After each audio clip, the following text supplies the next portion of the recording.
Hi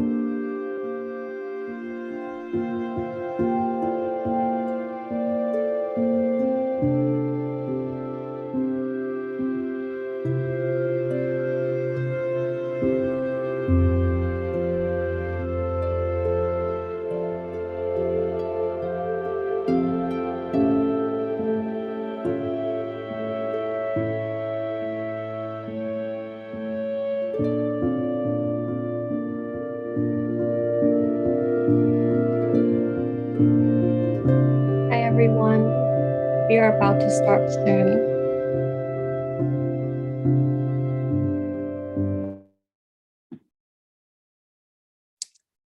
Hi everyone, welcome to the 2021 Time Film Festival Boston Bittersweet Andre and his Olive Tree Post-Screening Director Forum.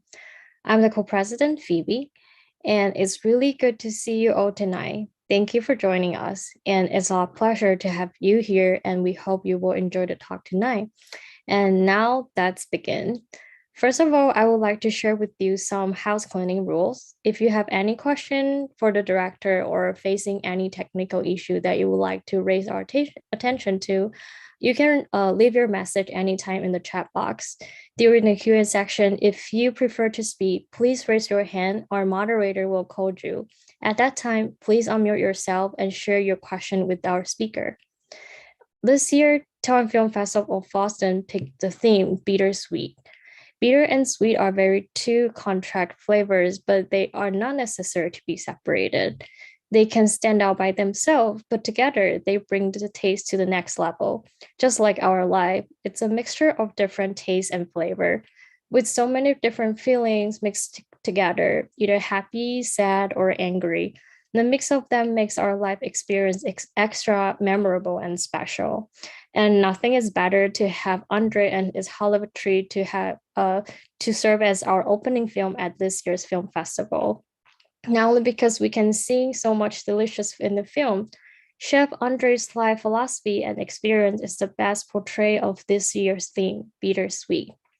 Tonight, we are honored to have director Josiah of Andre and his Olive Tree to our forum, and Shiro to be our moderator. Shiro is an international conflict resolution consultant and has served as an international development worker consultant for years. He is also a writer who has published more than 50 books. Shiro has a big heart. He cares about the people and society. He wishes to utilize his profession to help the people who are in need and want to make them have the ability to chase for their dreams. Just like Chef Andre takes the mission to pass his knowledge and experience to the next generation and guide them on the path of becoming a chef, a happy chef. Now let's welcome Shiro, and the stage is all yours now. Hey, thank you, Phoebe. And hi, Josiah. Can I call you Joe? Yes, please. Yeah, hi. It was really a special occasion that we can meet here, especially in the post-pandemic era. I'm in Boston right now, and I know you're in Singapore. And I know our attendees are from all over the world, some in Toronto, some in Boston. If I know correctly, there are also people from Malaysia, in Taiwan, and Thailand as well. So I think it will be really interesting. People from different time zones, and they all join here. So not everybody will understand 100% in our English conversation. So what I'm going to do is I'll take the liberty when I see fit. I'm going to do a little translation, if you don't mind. Or you can also feel free to use Chinese sometimes, and I will translate for you. How about that? Sure, sounds good. Thanks so much, Shiro. All right, so let me begin with introducing Joe a little bit. 我先要介绍一下Josiah， 那我们就叫他 Joe。那他是这一部《初心》这部电影的导演。他从新加坡来，他现在也是在新加坡跟我们连线。他是在美国加州的查普曼大学道奇电影艺术学院毕业以后，开始做独立的电影制作人。那为了让大家能够多知道他一点，我在旁边我翻译了一点他的中文的简介。Since I put a little Chinese introduction that I translated, so I can use English to continue to introducing Joe. He actually graduated from the Chapman University, Dutch College of Film and Media Arts in California.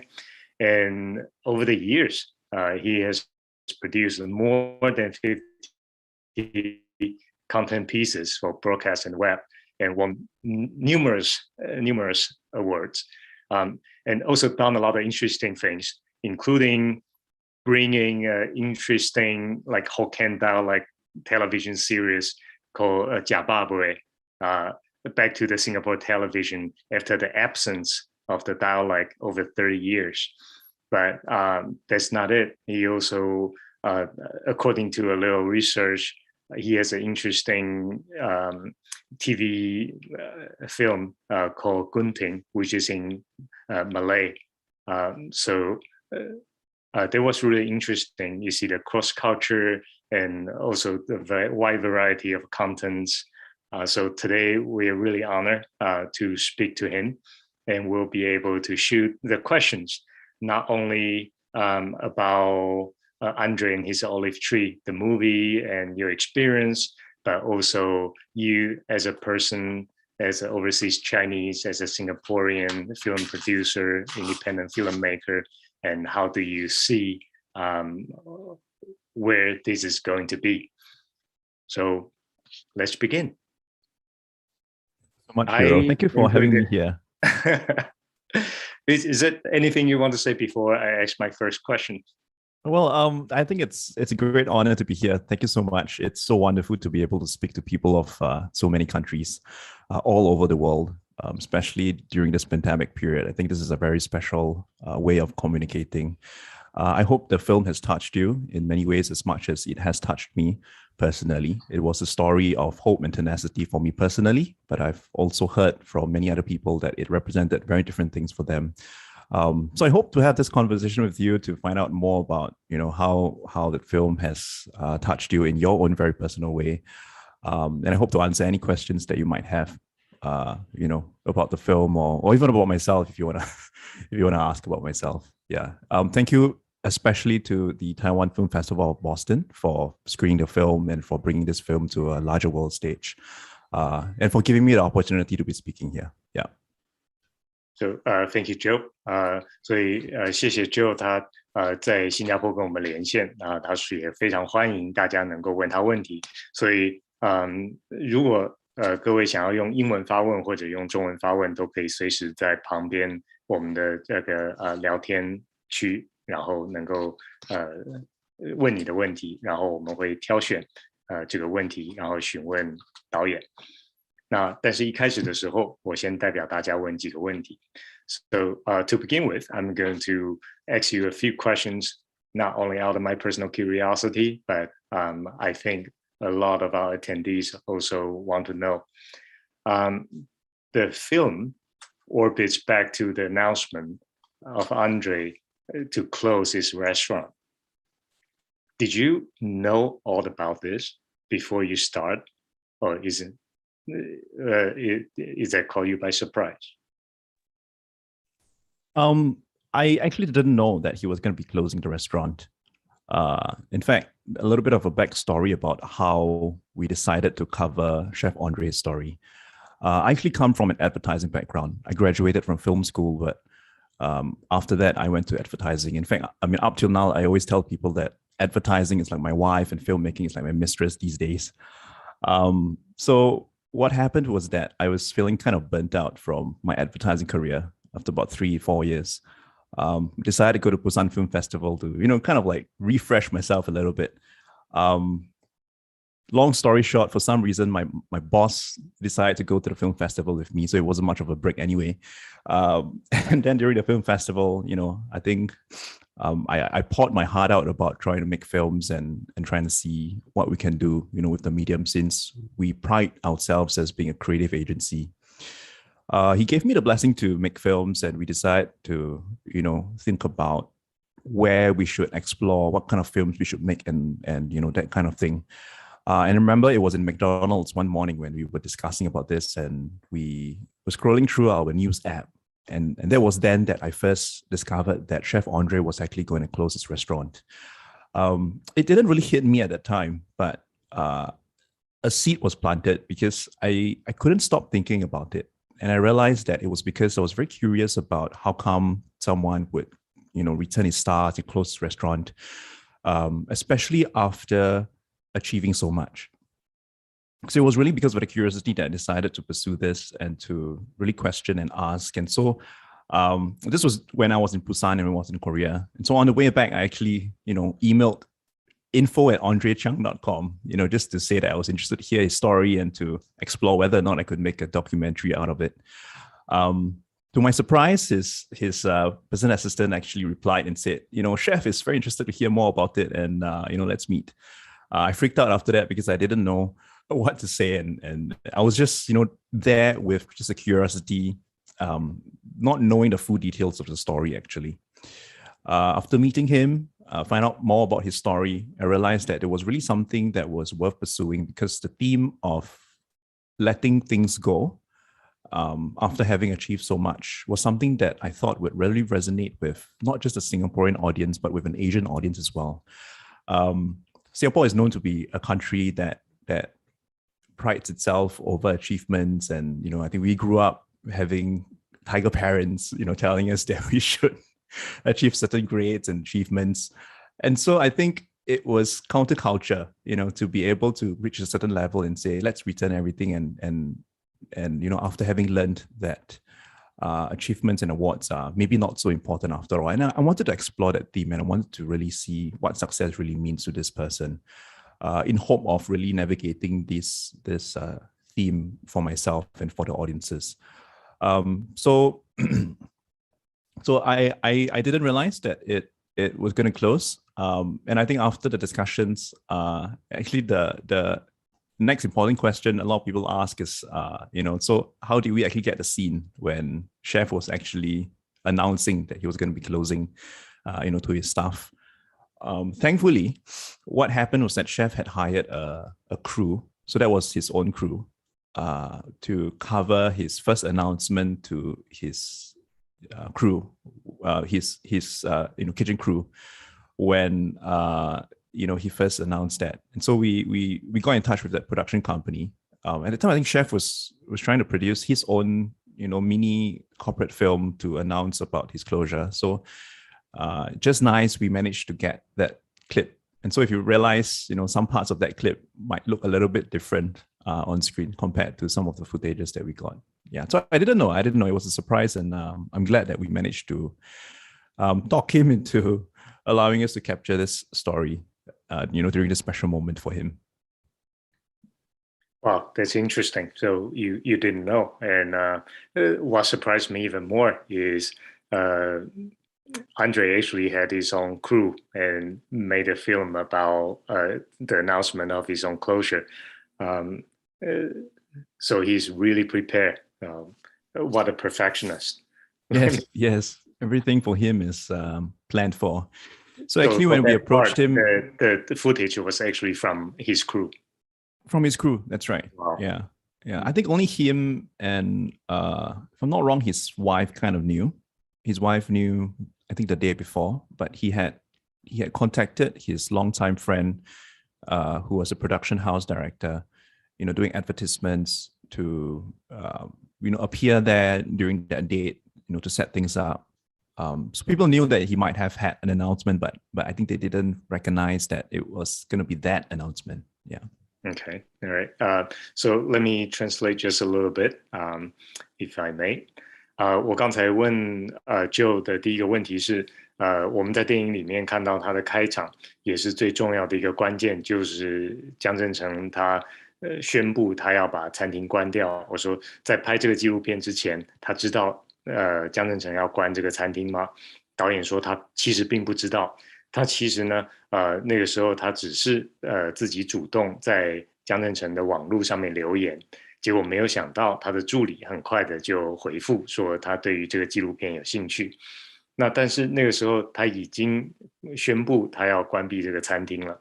那我们的问题就是，那在电影里面你看到的那个他宣布的那个场面是怎么来的？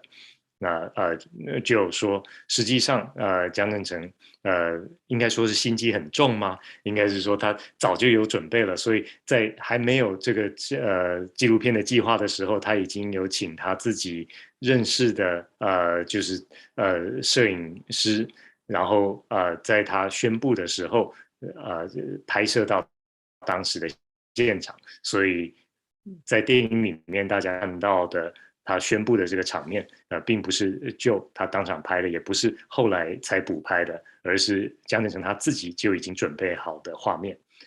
所以this will going to lead me to the next questions.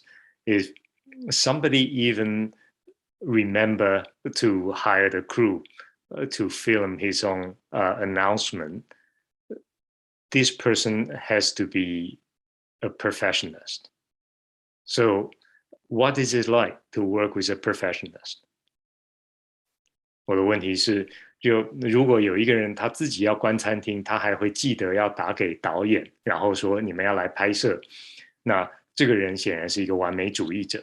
所以在整个过程当中，拍纪录片的过程当中，跟一个完美主义者工作是什么样的感觉？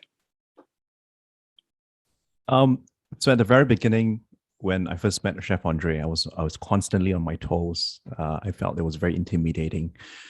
It was something that I knew I couldn't screw up, because he actually didn't know me since before. When I first met him, no one introduced us. In fact, like I mentioned to you, I connected with him over the internet, and when I first met him, I knew he was sort of a perfectionist because I had done my research then. So I made sure that I really did a lot of research, make sure that I covered all grounds, and that when the time came for me to meet him, I would be very careful about things that I say.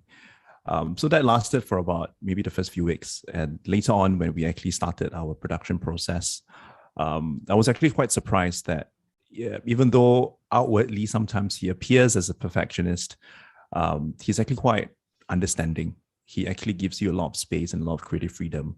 And I think perhaps it's also because of his nature of being a perfectionist. He understands the creative integrity of someone's creation. And so I think I was very grateful that, in fact, over the course of the entire production process and the post-production process, what happened was that he gave us a lot of freedom to explore what we wanted to say with the film, and not to dictate what he thought should be said, during the film. In fact, I remember even before we started rolling, one of the few things that I very specifically told Chef is that, Chef, if this is going to be a film based on what you want to say, based on what you want to do, then I wouldn't make this film. The reason why I'm approaching you is because I think you have a story that's going to be very beautiful to a lot of people to learn about. But I want it to be told from my perspective. In fact, in this film, I'm going to be the chef. This is going to be my dish. This is going to be my creation. And so I think he appreciated that because of his perfectionist nature, and he knew that if he was to change certain things, it wouldn't feel good for someone who might be as perfectionist as him. I wouldn't call myself a true perfectionist in that sense, but I think as directors, you really want to have that control, and you really want to make sure that you tell things from a creative perspective, from that outsider's point of view. Yeah. And how long do you think you actually break him and to gain his trust? Does it take a long time? And do you remember what is the turning point? It actually didn't take very long. If it probably took just a few sessions. Yeah. The very first session that I met him, I actually prepared a whole PowerPoint slide about how I would approach the film. It wasn't so much about the story yet, but it was more about what the themes were that I wanted to explore, as well as what was my treatment, to the film. And I remembered from very early on, actually from the very start, I already knew that I was going to be breaking the film into the 8 parts using his octave philosophy. And I told him that he's been using octave philosophy for many years on his culinary creations. I was curious about how octave philosophy would look like on the creator himself. And I think him recognizing that I embraced this whole idea of the octave philosophy and, his creative process, and I think he was curious as well about how it would look like. So I think he managed to give us that chance and the opportunity as a result of that. Following which, I think we took a few more times to chat with him, with his kitchen crew, with his staff, his wife. And actually, for those moments, we didn't talk anything about the film at all. It was just me being curious about their lives and creating that relationship and that friendship with them. And I think that's something that's very important for documentary directors to do. And so it was a very organic process, actually. I wasn't there, first and foremost, to just make a film. I was really there, just to find out more about their lives and being very curious about who those individual characters are and what they represent. Yeah. So coming from the advertisement background, this is almost like your revenge, isn't it? Yes. Yeah. Exactly. Yeah, excellent. Let me translate a little bit. 我刚才问这个就有一个有趣的问题，说我们可以知道，如果江振成他是一个连自己餐厅要关门都会记得要找导演来拍下那个当场的场面的人，他是一个完美主义者。那跟一个完美主义者工作是不是非常的困难？那他花了多少时间才得到江振成的信任？那就是说，因为一开始是他主动去联络江振成的，所以也没有人介绍他们认识，所以他们之间也没有共同的朋友，所以一切的都是从头来过。那所以在一开始的时候，确实有那种如履薄冰的感觉。可是经过几次的沟通协调，基本上呢都是在谈我们这个摄影要怎么拍，角度会是什么。那在这个过程当中，他发现江振成其实是一个很善解人意的人，虽然他也是一个完美主义者，但是他也愿意给这个就足够的自由的空间。那就其实呢，他是从拍广告的背景来的，所以他刚才开玩笑说，广告呢是他的大老婆，那拍纪录片是他的这个小三。那我说，那这样的话，是不是因为在拍广告片的时候，你什么都要听客户的，可是，在拍纪录片的时候，你才是那个主人，所以这是你选择两种完全不同的创作形态。所以就他也说，在这个拍摄纪录片的过程当中，他也不断的提醒江振成说，这部电影实际上并不是用来当做你的传声筒，并不是你想要说什么我们就要拍什么。那你在餐厅你是主厨，可是在电影这部纪录片里面，我作为一个导演，我才是主厨。所以他们也彼此能够尊重对方的专业。所以他说，其实没有花很多的时间，他也花了就是基本上跟餐厅里面的员工，还有江振成的妻子都也打好了关系，然后彼此熟悉了以后，整个关系就比较好，然后他也可以跟这个完美主义者工作。So my next question will be, what the celebrity chef can teach us or teach the world about quitting at your peak? What does a celebrity chef can teach us about quitting at your peak? I think it's important to know when to let go and to not hold on to your achievements so tightly. But I think that's something that I hope audiences would learn from themselves and to explore for themselves as they watch the film. It was something that we set out to explore with, this entire film itself.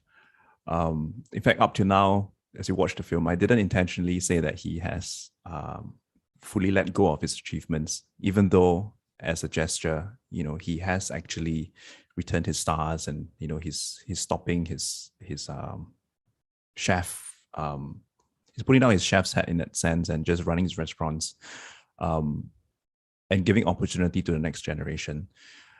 So I think for me personally, it means a lot of things to a lot of people as they watch the film.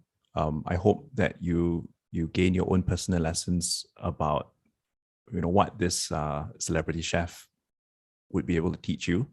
For me personally, I think it taught me about the importance of giving back. It taught me about the importance of making sure that when you were at your peak, you don't just look out for yourself, but you look out for other people as well.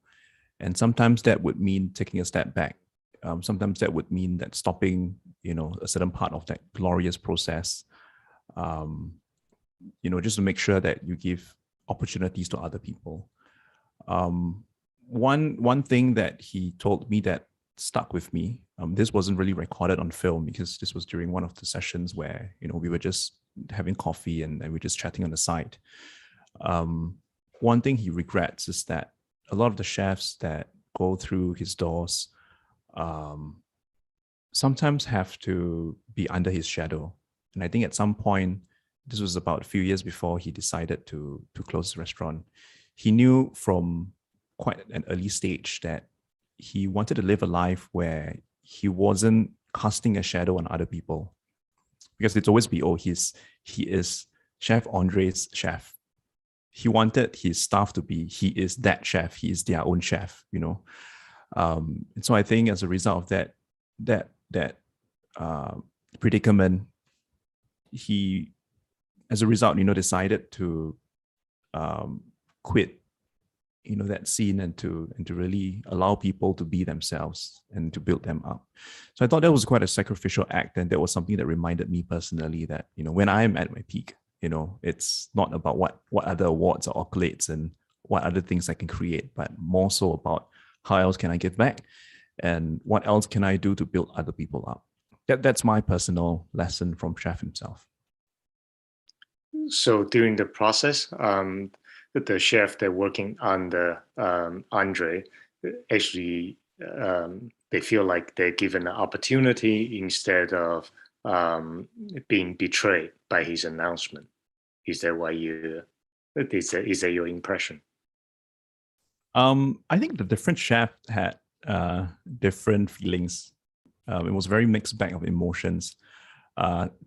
Some of them thought that it was a process of, having gone through his doors, now I can start something on my own, but still have that connection with Chef to see him as a mentor, but maybe outside of the kitchen setting, and to gain opportunities elsewhere. But I think some of them, of course, felt a little bit betrayed. Yeah, because I think like Yun, who was featured in the film itself, the Korean lady. Korea. Yeah. Yes. Yeah. So I think she was very upset. Collapse of the world, isn't it? The universe collapsed that day. Yeah. Exactly. Yeah. So I think, of course, this was Chef's impression of what he was doing for his staff and for the people who would come through his doors, in future. But of course, it takes a little bit of time to interpret that from the other perspective. Yeah. So he has a good intention, but the result might be interpreted by different chefs into a different way, and that also probably some feel like they're given opportunity, and some they feel like the opportunity has been taken away from them. That's right. Yeah. You can please everyone. Yes, that's right. Yeah, and I don't think there's a right way or wrong way. It's just a decision that he's made, and was it the wisest decision? I don't think we'll ever know. I think that's something that the film tries to explore, but because human lives, human emotion, and who we are, we're just so complicated, and there's so many other aspects to the things that we try and do. But this was a decision that he's made, and it would do good for some of the people, and it might not be the best for some of them. Yeah.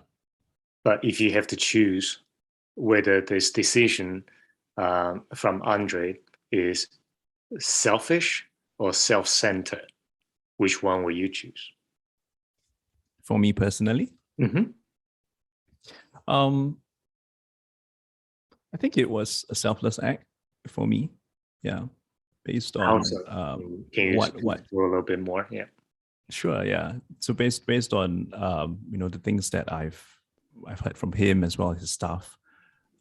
If you weigh the opportunity cost and if you weigh what people were feeling at that time, actually most of them were very happy that he was moving on, because I think they were very much encouraged to find their own selves through the different aspects of their career beyond the doors of Restaurant André. One of the things that both Pam as well as Chef André, they tried to do for all their staff is that when the doors close, they really made sure to pair each and every one of the staff to the restaurants that they wanted to be in, to groom a certain part of who they really were. And they really made sure that some of the things that they would learn from the other restaurants and the other chefs, because both Pam and Chef have their own connections worldwide.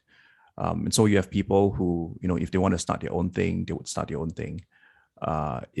If you wanted to learn a certain aspect of culinary from a certain region, he would recommend them there, and get a place there.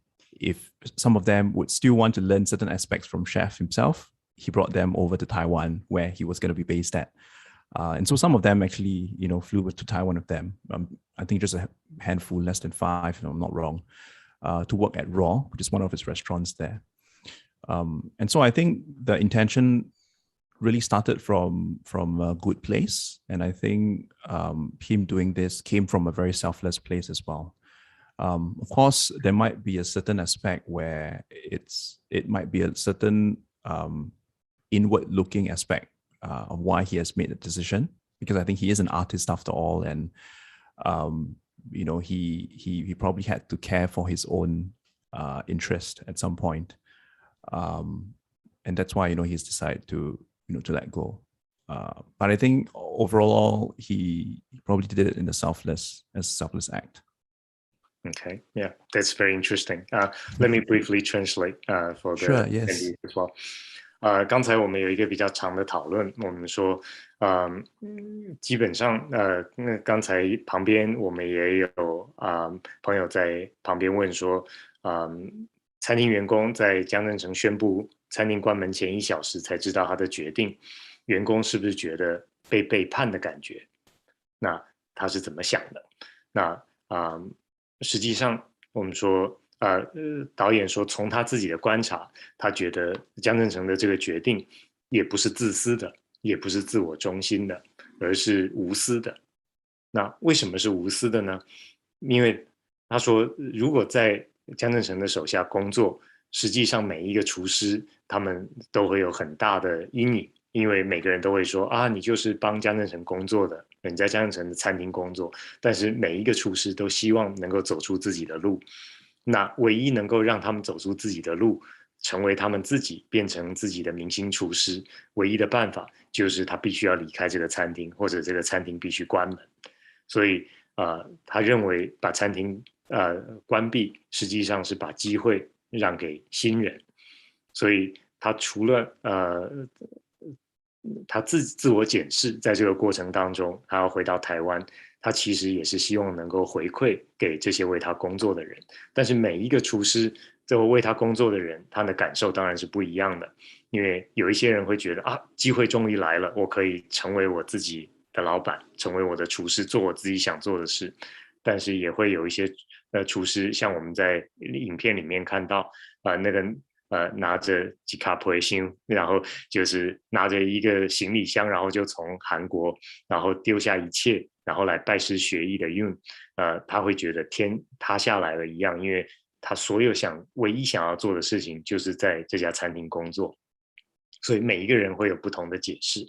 可是出发点，就认为江振成的出发点是无私的，那所以他希望能够让别人有机会。那他也举出了另外一个证据，就是当江振成回到台湾要开新的餐厅的时候，大概也有4、5个当时这个在新加坡的厨师，因为他们想要继续跟着江振成学习，所以他也有把他带到台湾来。他们还有继续合作，并不是就放掉不管。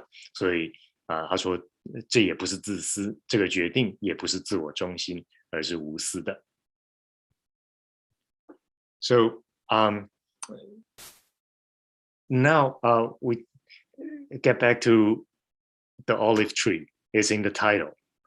So what do you think the olive tree symbolizes, and how do you choose that? And what happened to the tree? Very good question. So the olive tree for me symbolizes that starting point, which is also why our Mandarin title is actually 初心. It's about going back to the start and what your original intention is. The reason why I chose the olive tree as a title is because there was a reason why he put it in front of his restaurant, as a firm reminder for him personally about why he started, to remind him about his passion for cooking and how he started, in fact.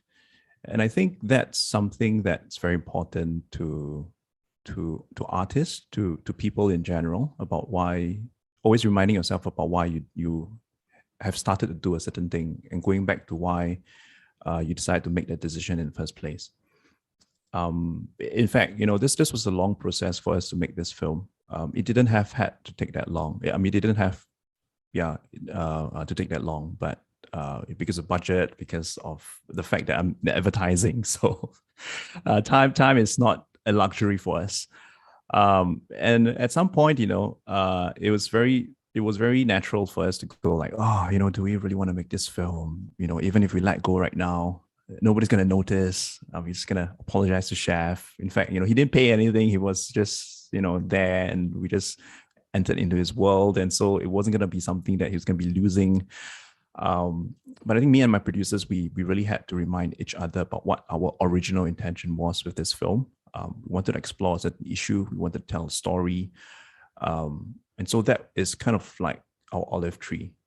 And so I think that's something that what I think the olive tree represents. And I think through the film, we go back to why he started. We go back to the different reasons of, exploring what he wanted to be at the end of the day. And so just to share a little bit as well, it's also the reason why we ended the entire film with him making the comment about the happy chef. Because I think through the entire process, he came to a point where he wasn't as happy as when he first started. That excitement of, trying to start something new, to try to achieve certain stars. And I think after he has achieved certain, accolades and achievements, he probably came to a point where he was asking what's next, and whether he was really fulfilled, and whether he was spending enough time with his crew, with his kitchen staff, even with his wife, whether he was truly happy. And so I think that was something that I wanted to explore as well.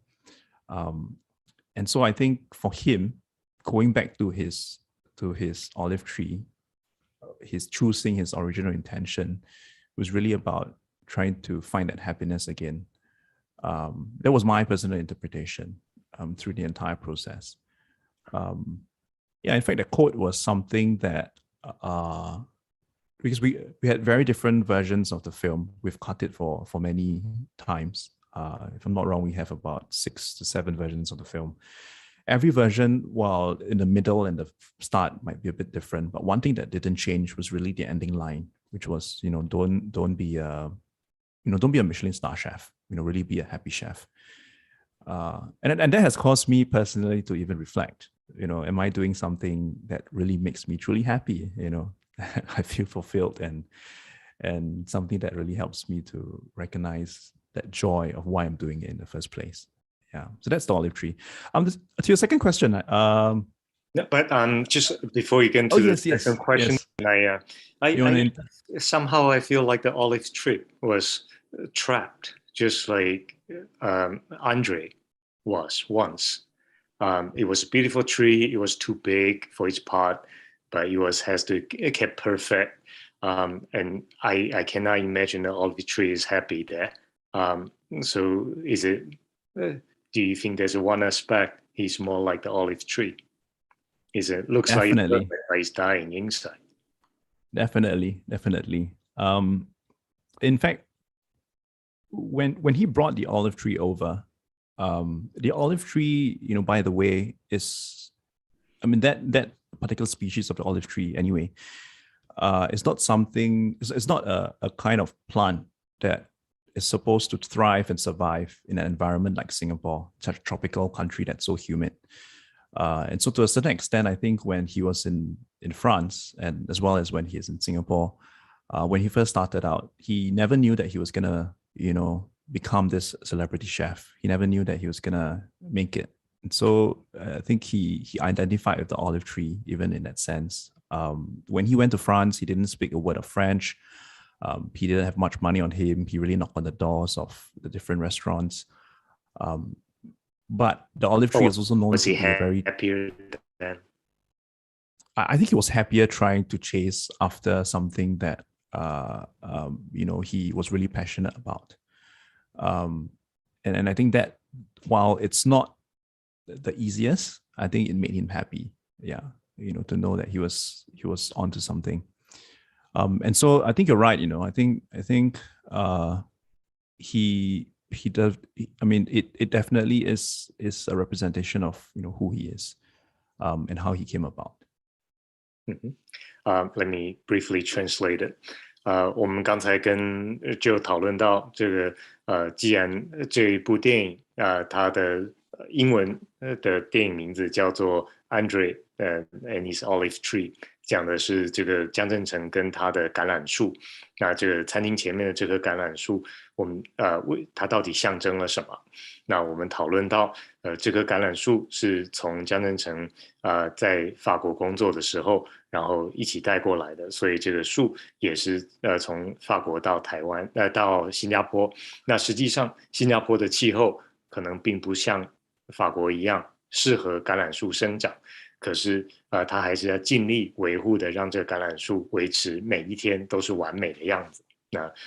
那就是这棵完美的这个橄榄树，就像这个完美的这个江振诚，他一样是从另外一个地方移植到新加坡，但是他发现他的内在变得更不快乐。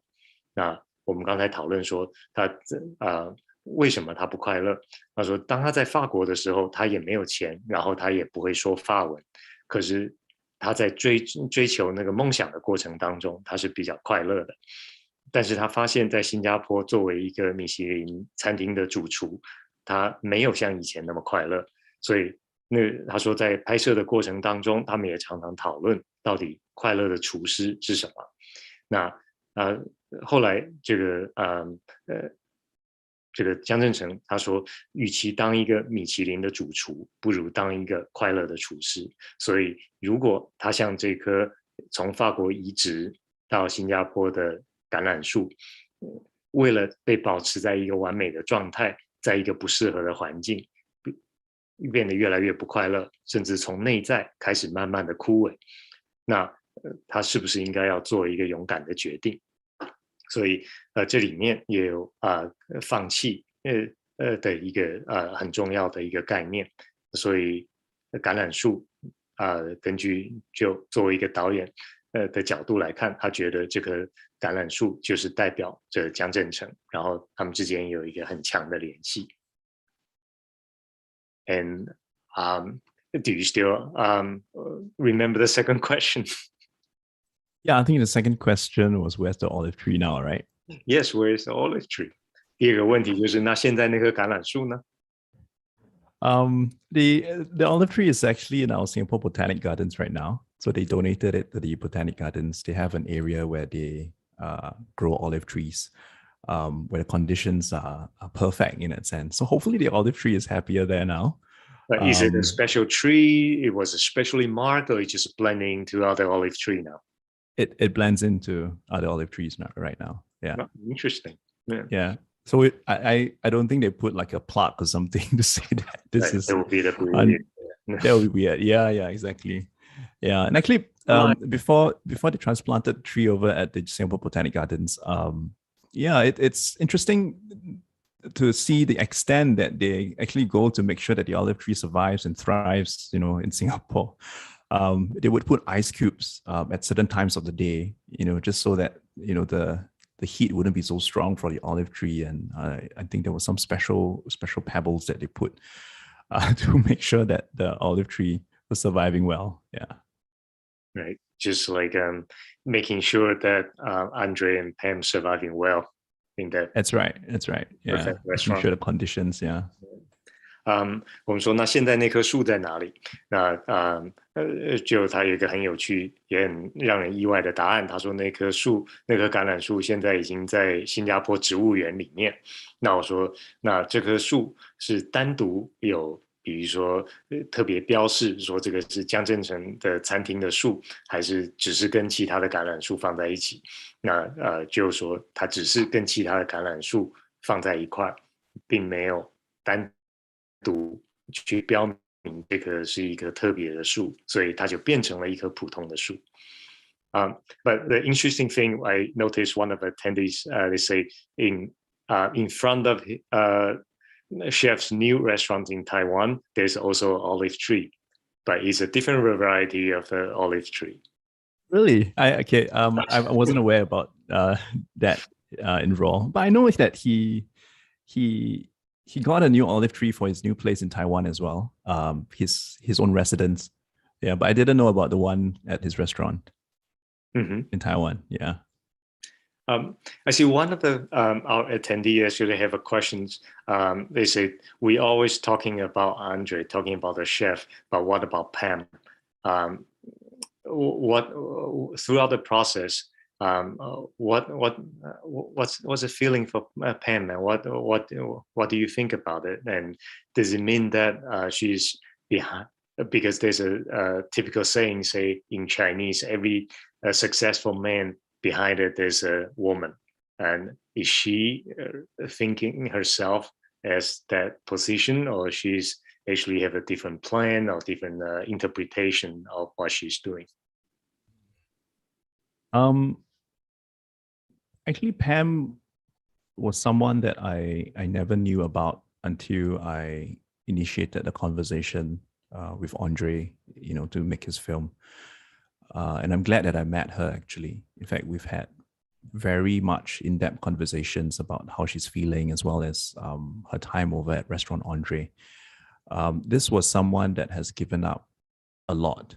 And I think I can safely say that and confidently say that a lot, because I think she had a great career in communications and media. In fact, I think she was in advertising. She's a very smart she's a very smart woman. She thinks very strategically, and I think she brings that with her in Restaurant Andre, and she helps operationalize a lot of things and to do things effectively and productively.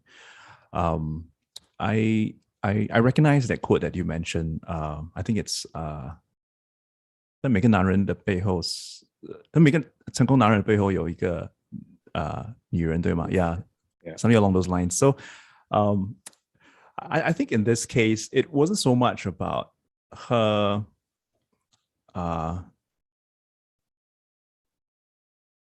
being just at the back. I think she was trying very hard to be her own person, and I think to a certain extent she has done so. I do agree that actually without Pam, Chef Andre might not have done as well. And I think that realization also made me very compelled to dedicate an entire chapter in the film to her. Because number one, I think she was someone who was very interesting in terms of her personality, in terms of what she was representing in Chef's life. But also at the same time, I think Chef wouldn't have been where he was if not for the sacrifices that Pam has made. So I do see it as a partnership, but yes, I think Pam has sacrificed a lot in her life, which, I mean, it depends on the way you look at it. Some people might think that it's an honorable thing for her to be doing. Some people might think that it's a waste for her because she's given up so much. But I think the true question really is whether or not she's happy. And I think that's something that only she herself would know. Yeah. But do you think that she's happier now, or it's hard to say? I think it's hard to say. Yeah, I think it's hard to say because she loves André so much. And I think I tried to imagine a case where she was herself, you know, she was just doing the things for herself and she was just pursuing her own career and letting André do his own thing. I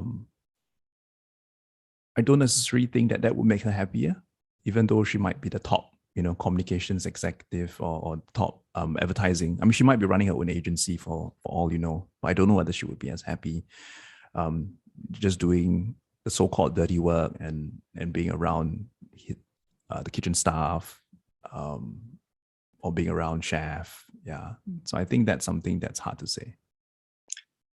But do you think chef is happier person after returning to Taiwan, according to your observation? That's exactly one of the attendees' question. Yeah, like that was the difference between the Singapore version of André and the Taiwan version of André. I think he was very much at peace with himself. When we went there and when we spoke to him, there was a certain groundedness to him. There was a certain peace, if I could say so. Ping An, you know, and Ping An being that balance that he kind of like sort of found in the way that he spoke to us, in the way that he carried himself. Of course, when he was back in the kitchen, he seemed like the same person because the perfectionist part of him came out again, and you know he was always pointing and he was trying to make sure that everyone was up to speed. Yeah, but I think out of the kitchen, he seemed to be a little bit less stressed, and maybe because he doesn't have to think so much about his own restaurant anymore, because he has had, you know, other people running things for him. Okay. Let me translate that part. Yes. Responding to the attendees' question. 刚才我们有在场我们的朋友有问2个问题，一个是那他的太太 Pam 怎么想？那他快乐吗？还有另外一个问题相关的就是那江振成回到台湾之后快乐吗？跟在新加坡比较。关于他的太太，因为我们刚才有讨论到一个谚语，就是说中文常常会强调每一个成功的男人背后都有一个女人。那实际上Pam 她本来是一个在传播界、公关界做得非常成功的女强人，可是为了她对于这个江振成的爱，她也放弃了很多，就全心全意的以江振成的餐厅为主。那所以不管是在新加坡还是在台湾，他仍然是以江振成为主，所以他有比较快乐吗？他说就是说作为一个观察者，他没有办法判断，但是从这个他观察江振成在新加坡跟在台湾他说如果是在厨房的时候，他还是一样，就是一个完美主义者，然后要求非常多，可能是一个暴君。可是呢，在出了厨房的时候，江振成在台湾确实是比较平静、比较踏实，没有像在新加坡的时候感觉上那么焦虑，然后压力那么大。所以在江振成的身上，他确实有看到这个中间有一些区别。So that actually you lead me to the next questions. That is also the audience questions. Is after making this film, how do you look at the Michelin restaurant? Do you look at it from a different perspective? You have different insights, especially in Singapore. People are really crazy about the Michelin star. Did that experience change you? Actually, this is an interesting question for me because even before making the film, the Michelin star didn't really represent much for me. I knew that it was an accolade. I knew that it was something that a lot of chefs would die for to get. And so I think part of the process of trying to make the film was to understand a little bit more about what the craze was all about. I do have a lot of friends who respect the Michelin star a lot and would go to great lengths to really make sure that they they dine at certain restaurants. They almost have a whole bucket list of restaurants that are Michelin stars, because they really embrace the experience of a restaurant that has those Michelin stars. After making the film, I think I understood a little bit more about the process of how a Michelin star would come about. The advertising part of me knows that the Michelin star chef at the end of the day is a business. It's something that helps to promote a certain brand, and I think it's something that is needed for for restaurants to prove themselves and to be recognized in the industry.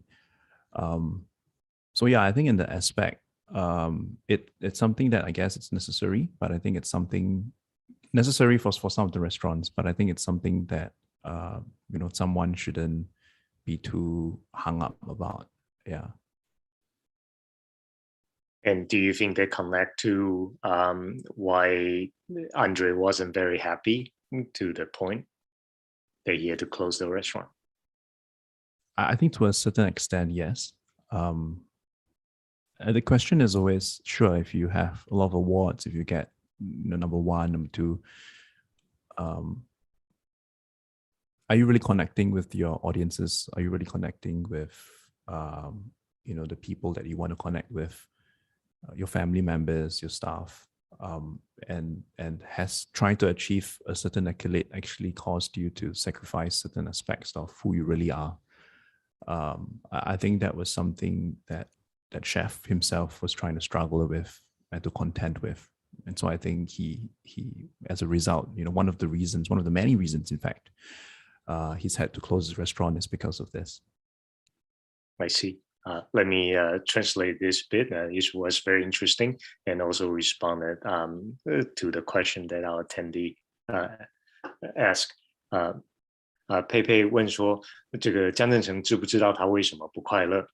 那这个跟苏珊娜问的问题说，那拍了这个片子之后，导演对于米其林餐厅的看法有没有什么改变？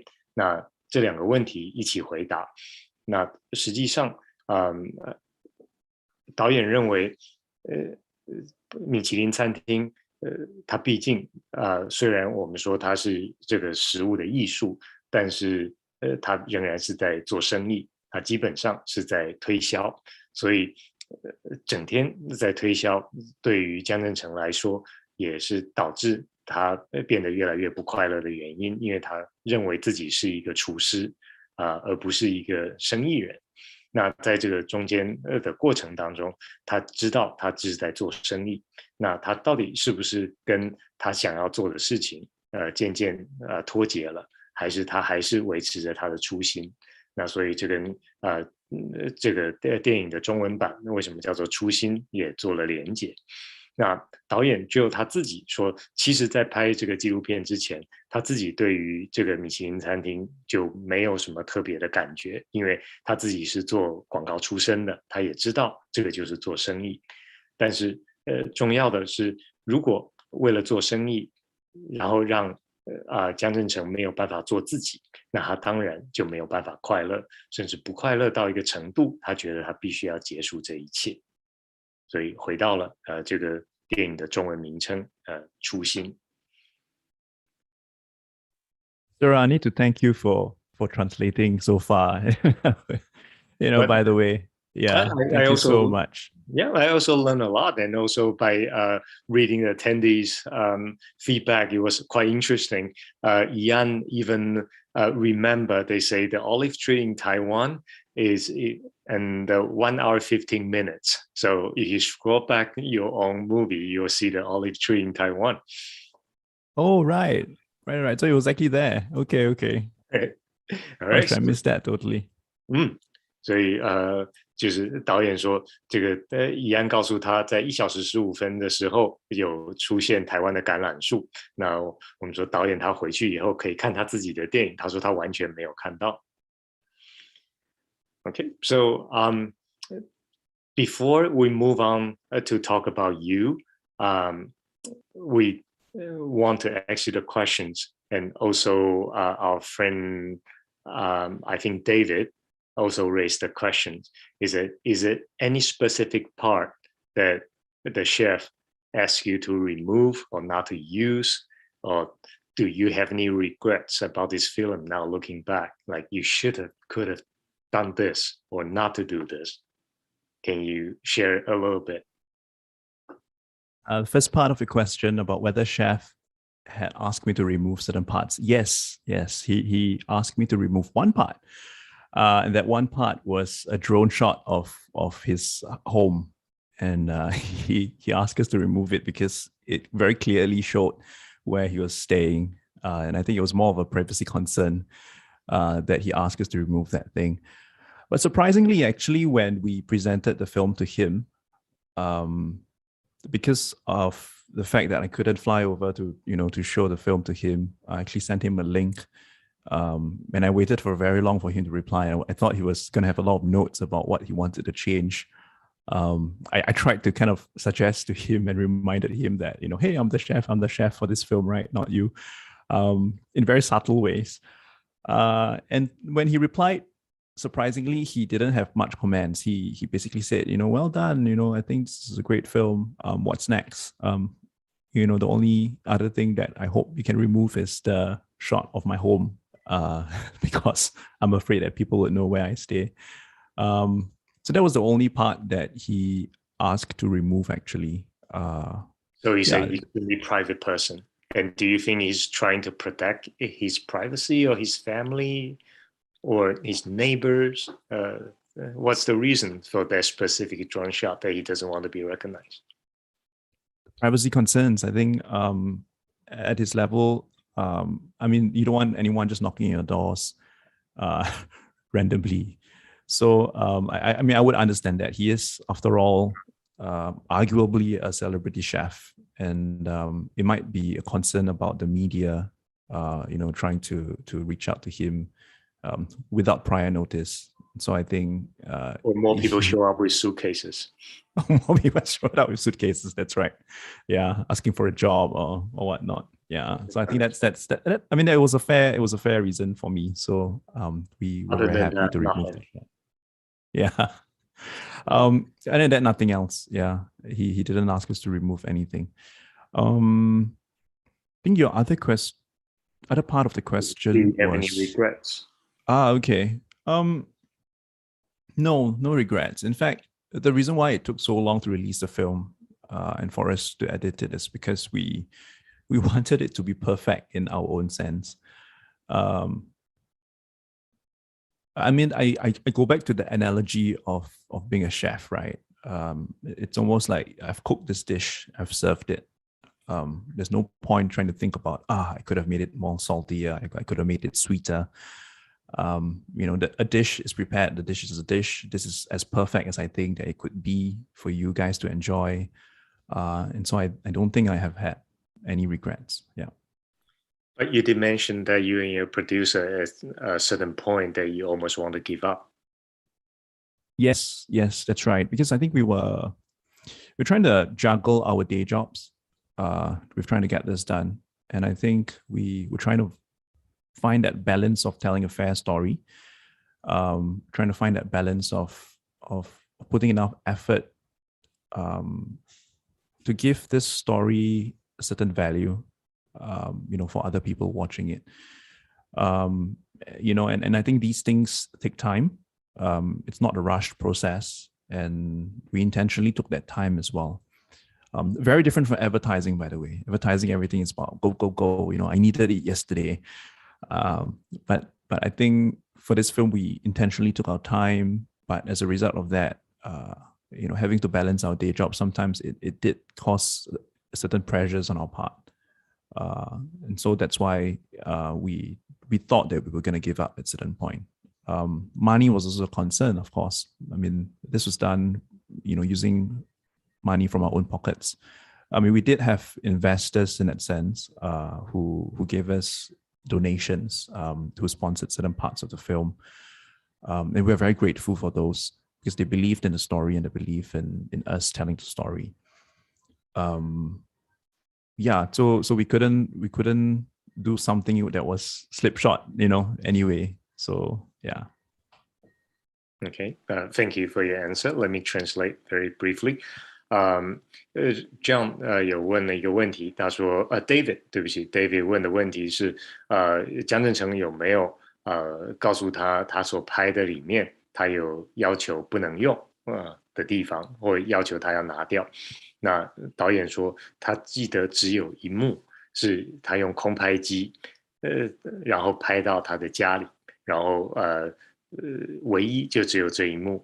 江振成说你不要用，因为这样大家都会知道我住在哪里。所以他是为了要维护隐私，然后可能也是保护他的家人，因为说不定有些人知道他在哪里，那可能会就是会突然出现在门口，拉着行李箱就会出现，也说不定所以除了这个空拍能够让大家立刻就发现他住在哪里之外，他说从头到尾都是尊重导演的决定。他本来心里有一些准备，说可能这个江振成会有很多意见，结果实际上并没有，他都完全尊重这个导演的选择。但是反过来说呢，这个导演跟制作人之间，他们却有好几次差一点就放弃拍这个纪录片，因为他们都还有自己白天的正职，所以实际上是用自己下班的时间，然后还有自己口袋里的钱来拍这个纪录片。所以在这个过程当中，他们确实有几度都想要放弃了。但是现在再回头看，他说，我问导演有没有什么后悔的，有没有觉得当时应该要做或应该不要做的，那导演说都没有，他觉得这件事情他是没有后悔的。So before we move on to your part, is there anything you want to mention about this movie that we haven't touched on?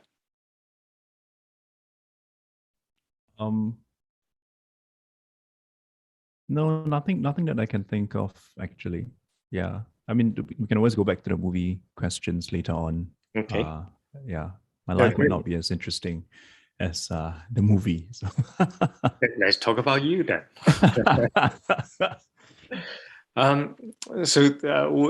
We accumulate quite a few questions. Yafen sent the question and said that Director Ng, are you back to advertising or planning the next documentary? I'm constantly planning for the next work and the next film. I do have a slate of things going on, which might not be part of my job in advertising. Yes, I am actually back in advertising because I have a family to feed.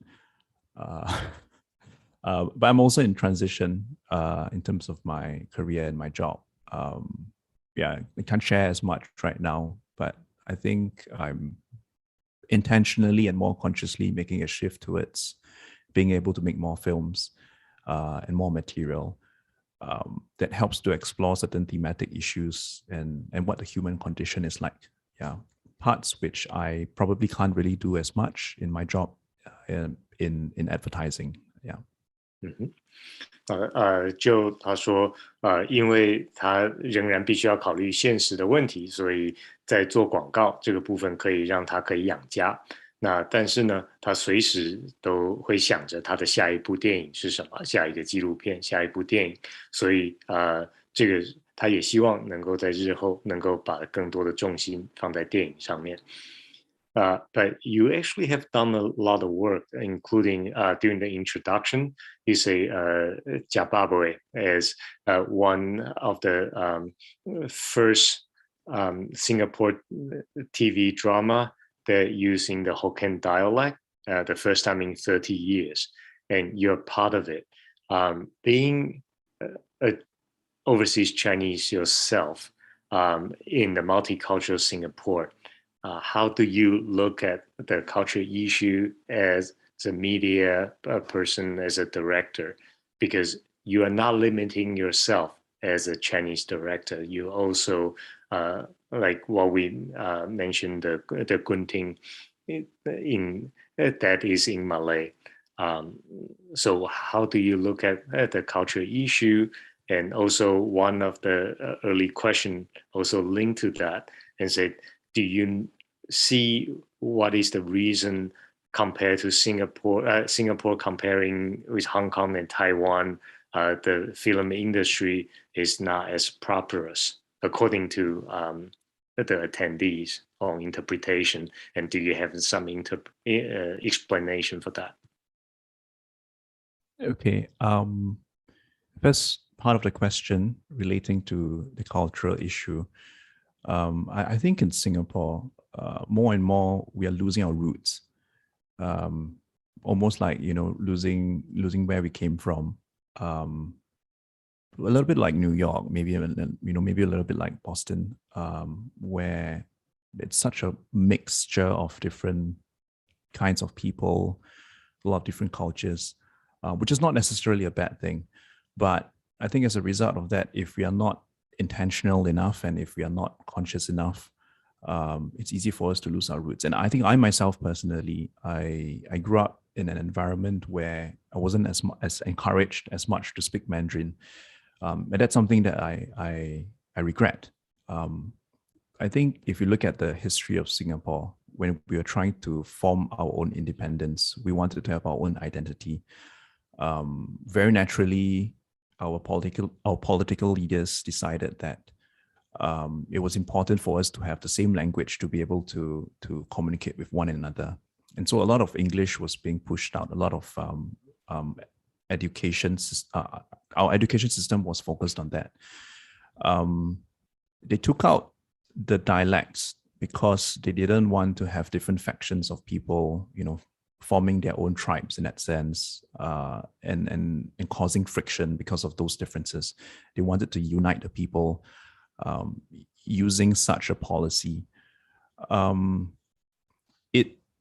hindsight, I think it did good in that sense that it has helped for Singapore to progress economically. But I think culturally, as a result, we are still trying to find our ground as Singaporeans. Do we call ourselves Chinese? Do we call ourselves Singaporeans? Do we call ourselves Southeast Asians? What exactly are we? And so I think if you speak to many Singaporeans, there's always that thought that we're still trying to find ourselves, to find our voice. And I think that also speaks to your second question about why Singaporean films might not be doing as well and why the industry is not booming in the movie industry. I think it does go back to a certain extent to the fact that we are still trying to find our voice. If you look at Taiwan cinema, for example, there's a certain voice, there's a certain tone, there's a certain identity in Taiwan cinema. You look at Korean cinema, I can remove, it's not just limited to language. I can remove the language part of it. And when you watch the film, you look at the themes, you look at the way it's being shot, it speaks of a certain flavor of that country and that region, which I think in Singapore, it's still something that we're trying to find, and to contend with. But I don't think that it's something that is a very huge, what's the word? I think it's something not to be very sad about, because I think it's a process. We are still a very young country. We're only 56 years old. And if you look at the history of many other regions whom have found their identity, I think it's forged in struggles, it's forged in success, it's forged in the shared experience that the people have. And I think I look forward to, all these shared experiences that Singaporeans would have to really find their identity, and as a result of that, really manage to create their own films and their own stories that really represent, who they really are. I think the other part of why Singapore might not have been doing very well in the movie business is really because we have a very small market. We are a very small country. I think the population, the last is about 5 million. Yeah, and so as a result of that, from a marketing perspective, from an economical perspective, if you want to make a domestic film, the maximum amount of people that we can reach is 5 million. And so as a result of that, a lot of times the budgets are not as high, unless you make a film that's able to travel and you're able to expand your market. So I think one of the reasons why André and his Olive Tree did well is because we managed to expand that market and reach out to Taiwan audiences for a start. One interesting story that I could tell you is is that we decided to have a unique distribution strategy for André and his Olive Tree. A lot of times we were asked, should you release it in theaters in Singapore first, or should you release it elsewhere? We decided to release it in Taiwan first because I think there's a very interesting phenomenon in Singapore where we don't celebrate our own art and our own creations as much, unfortunately. A lot of times people hear that it's a local film and they wouldn't watch it. They would rather watch Hollywood films or Korean films. I'm not sure whether it's the same elsewhere, but in Singapore, that phenomenon is quite strong. So the strategy to really get your fellow Singaporeans to be watching a film is to make it overseas first, is to find a certain success overseas first. And so we actually decided to release it in Taiwan, knowing that it might do well, knowing that the market was much larger. And so actually we did that.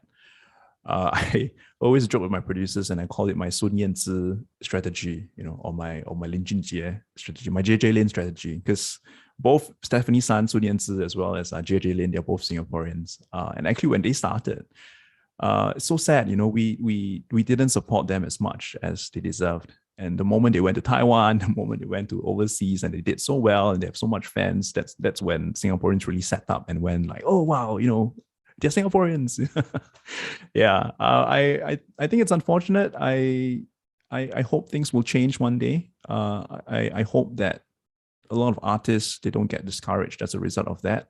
But I think these are realities probably forged also because we're still trying to find out who we are. We always try to emulate other people. We want to be like the West. We want to be like Taiwan. We want to be like a certain region. But I think it's time for us to really find our own voice. Yeah. Okay. Thank you, Joe. That was a very interesting. Let me translate that, and I think they will inspire more questions. 刚才我们问的是John 他在我们一开始的时候问了一个问题，结合，因为这是跟文化有关的，所以我们现在讨论的是跟导演有关的问题。那说到新加坡的这个电影文化，为什么没有办法像台湾或者是香港的这个电影文化这么蓬勃？那就他说到这个。新加坡的本质其实有2个很重要的原因，有一个原因是因为新加坡的政府的教育，从小就是鼓励大家要使用共同的语言，因为这是一个多元的文化、多元的种族。那从这个团结的角度来看，大家放下自己的这种部落的心态，然后不使用自己的方言，当然对于国家团结是有帮助的。可是在这个文化融合的过程当中，我们也失去了自己文化的根。包括他说他从小在家庭里面，他也生长在一个并不鼓励说中文的环境。他说他现在长大了，回头再看，他倒觉得这是一件他觉得很可惜的事情，就是他从小也没有说中文。但是因为这样，所以新加坡人作为一个新的国家，他们一直持续在这种自我定位上面不断在寻找到底我们是谁，我们是华人吗？我们是新加坡人吗？我们是东南亚人吗？那实际上台湾已经透过电影确实我们看到在流行文化里面找到了他自己的声音那韩国也找到了他自己的声音，可是新加坡还在寻找自己的声音。那这个是第一个理由。那第二个理由是因为新加坡的人口少，所以市场太小。因为新加坡总共也就500万的人口，所以就算你触及到所有新加坡的消费者，也就是500万。所以在做媒体的时候，不管是拍电影还是电视剧，预算都会比较小，因为市场比较小。那除非在行销的时候知道要怎么扩大市场，所以在这一部初心的这个电影里面，他们也做了这个市场的行销策略，就是先在台湾上映这一部电影，然后再红回新加坡。因为就好像在台湾大家也都知道了，新加坡的艺人像孙燕姿啊，还有 JJ 林俊杰，他们也都是先在台湾成名了之后，那新加坡人才会引以为傲，这是我们新加坡来的。那好像必须要先经过这么一个过程，新加坡人才有办法接受。那这跟市场本身的小，还有文化自信还没有建立也有关系。I hope that capture what you're trying to say. Yes, you're very good translator. 你翻译得很好。Thank you so much. I just thanks to my notes. But I think that like Lisa also saying diversity is what we're advocating here in Boston now. Actually, for the first time, the people of color has become majority in Boston in history. So Lisa, as a co-curator of this film festival, is saying it is the reason why Taiwan Film Festival is trying to promote, and your film again is with our mission, and is the reason we pick your work, André and the Olive Tree, and as the opening film. So much again for picking the film. Yeah, I think really through Chef's experience, it really shows how it's important to embrace that diversity and to really have those experiences from all over, not just all over the world, but from everywhere. I mean, his own restaurant itself is a whole mixed bag of different cultures of people from all over the world. And I remember he's mentioned quite a few times that he has three mentors. One is France, another one is Taiwan, and another one is Singapore. And I think bringing those experiences together really creates something that's very fresh and very new. 就他提到，他说，像江振成，他也说他有3个影响他最大的地方，一个是法国，一个是台湾，一个是新加坡。那实际上我们这一次在波士顿台湾影展也选了这一部电影作为影展的开幕影片。那我们Lisa 这个影展的共同策展人，他也强调这是为什么我们选了这个Joe 的这一部电影作为开幕片的原因因为波士顿也是一个多元文化、多元种族的城市，那如何在不失去我们自己的根的情况之下，然后能够做到文化融合，然后找到自己的声音。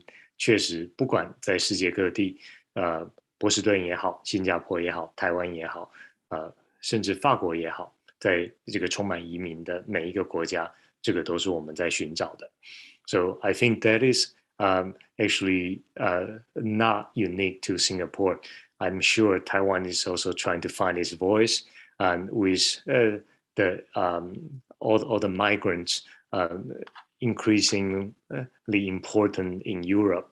The whole Europe is also going through a soul-searching process. So I don't think it is a unique phenomenon for Singapore, but it is in the global society, that is what every single individual is trying to find how to keep the balance of diversity by not losing your own roots.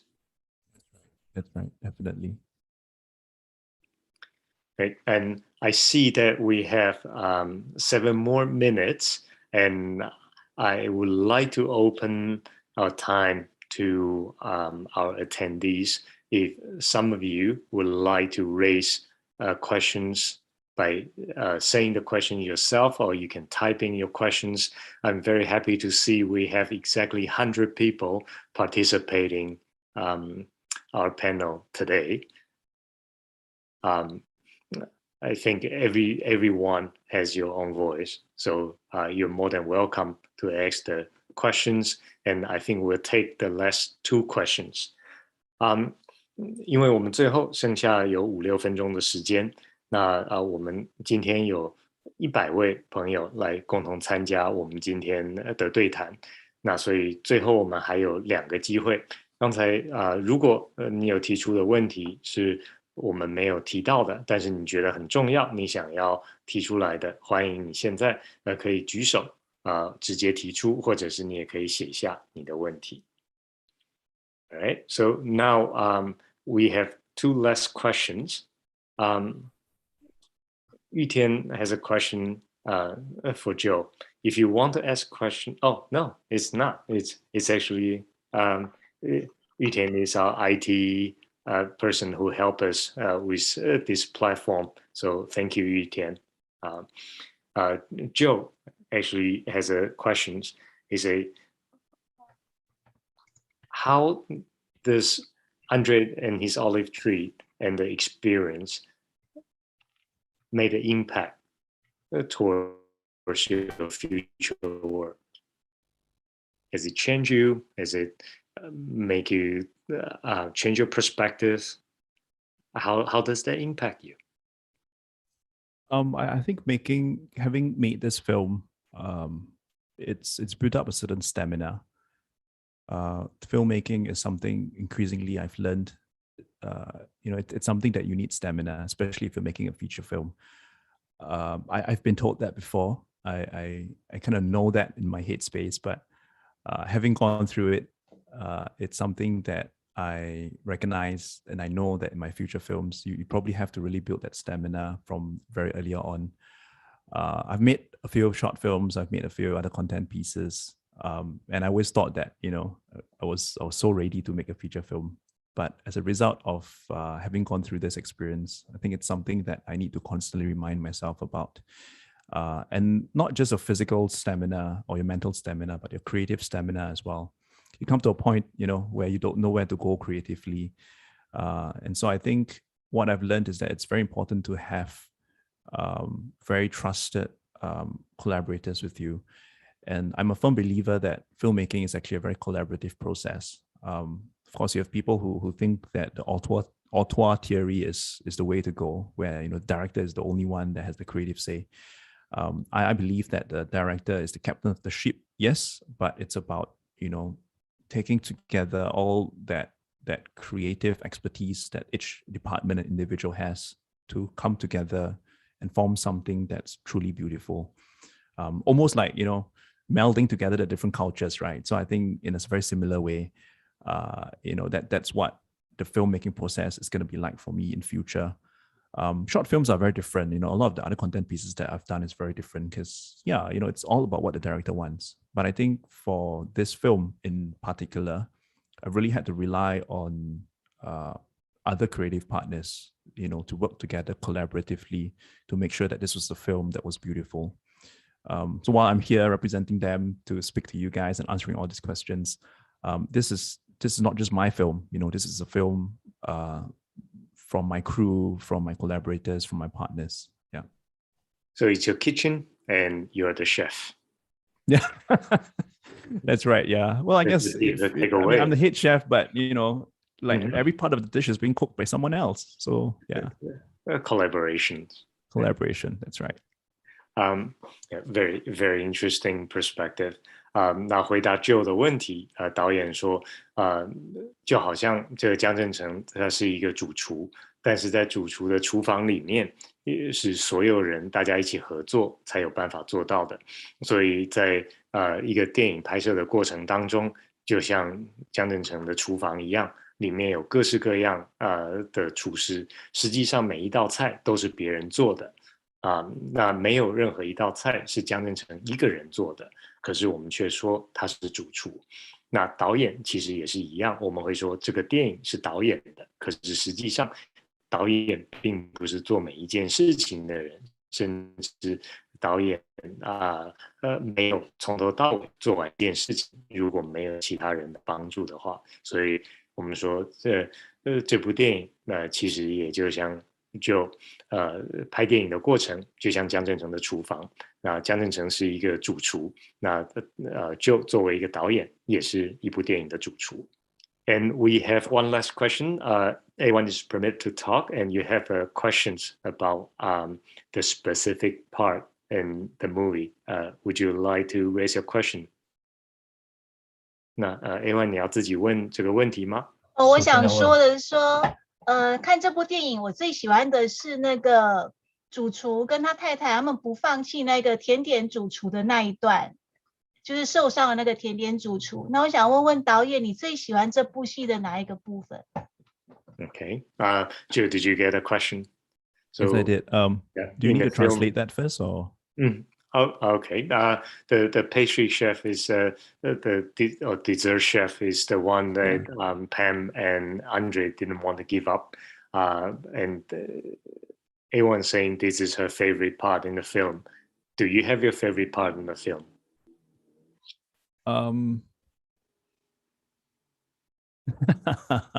It's like asking me to choose my babies.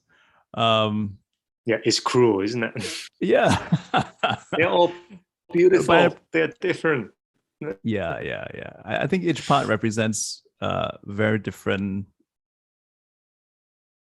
aspects for me. I really like. How about do not choose? We don't want to know your favorite child. Sorry? How about do not choose? Yeah, well, I think maybe if I were really have, I mean, if I love many aspects of the film, but one thing that really stood out for me was that interaction with Lucky, the dog. So Pam and an interaction. The reason why I say that that's one of my favorite parts is because I, having been there on set and in the experience filming that interaction, I really saw a very different side of Pam. And I think that was the moment where I also recognized that she was a very different person from what some people understood about her. And that kind of pushed me to also recognize that I should dedicate an entire chapter for Pam. Here was a woman who sacrificed so many things for her husband. Sometimes she's not as appreciated for the lengths that she has had to go through. She can only find her solace in her dog, in her fur kit, in Lucky. And I think that moment touched me quite a little bit, having experienced that firsthand. So I think that's more of a personal experience and reason, and that's why I mentioned that. That is the moment that Pam being herself and becoming herself is when she's Lucky. Yes. So usually she puts a guard up because I think she feels there's a need to protect, André, and she's very fierce. She's like a dictator, like she mentioned. But I think that was a moment where you saw a softer side of her, who she really was. Yeah. Thanks to Lucky. Otherwise, we'll never see the softer side of Pam. Yes. And we might misunderstood who she is. 所以A1 导演回答你的问题是，实际上他最喜欢的是电影里面的那只狗 Lucky。为什么呢？因为在这个整个电影当中，这个江振诚的妻子 Pam 一直可能会给别人是一个女强人，然后一个很冷血的感觉，或者是就是或者他就是专门就是为了这个餐厅或为了他的先生牺牲一切。但是我们并没有办法看到真正的这个 Pam 是一个什么样的人，直到就是只有在他遛狗的时候，这是为什么导演说他特别安排了，他说他需要有另外一段时间是能够让 Pam 有单独的画面，然后能够看到 Pam 是一个怎么样的人。他说在Pam 在跟他的狗 Lucky 相处的时候，那个时候你会看到他柔软的那一面，会看到那个是他在做自己的那一面。但是如果在电影里面只有看到他在餐厅里面的场景，你是看不到真正的 Pam 的。所以如果一定要选的话，虽然要选择最喜欢的一幕，就好像要选择自己的孩子到底哪一个最可爱，其实是非常非常困难的。但是一定要选的话，应该就是这一幕吧。Okay, so on the last note, we're running out of time. Is there anything that you would like to say to all of us before we go? Thank you so much once again for having me here. I hope, some of the things that I've mentioned has inspired certain thoughts, or, help you to understand a little bit more about the filmmaking process and what the film is, at least to me personally. And also special thanks to Shiro, who is moderating this and really helping to translate between both languages. I really appreciate a lot and appreciate your questions. It's always wonderful, like I mentioned, it's always wonderful to be speaking with people all over the world, and to share my creation with everyone. So hope you guys enjoyed the film, really. If you haven't caught the film, or if your friends haven't caught the film, feel free to ask them to watch the film. I'm not sure if we have the Netflix tied link yes. in our box, so yes, go watch it again. Yes, if you want, you can watch it again and repeat a few times. And yeah. We're also really looking forward to your next film. Yes. I guess you got a lot of fans today. Thank you so much. Thank you. Thank you, everyone, and thank you, Joe, and thank you, everybody who organized this and make this possible. I hope that the Boston International Taiwan Film Festival, maybe next year after the pandemic, we will be able to invite you back to Boston. We can talk to you in person. Yes, hopefully. 非常谢谢这个 Joe 还有我们的主办单位波士顿台湾影展所有的工作人员，还有参加的每一位朋友那谢谢一切的安排就是也我自己也有很大的收获。那我们也非常期待这个看到 Joe 新的作品。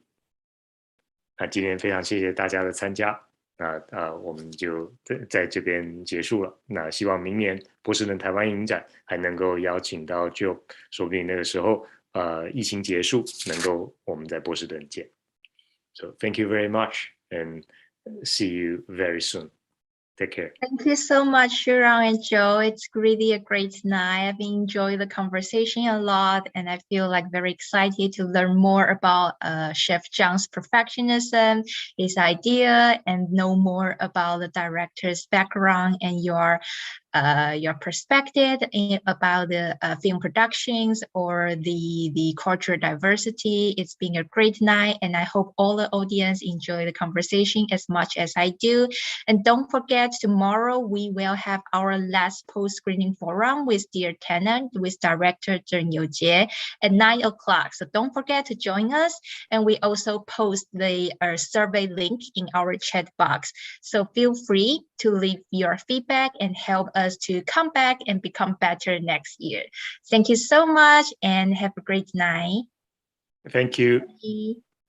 Thank you.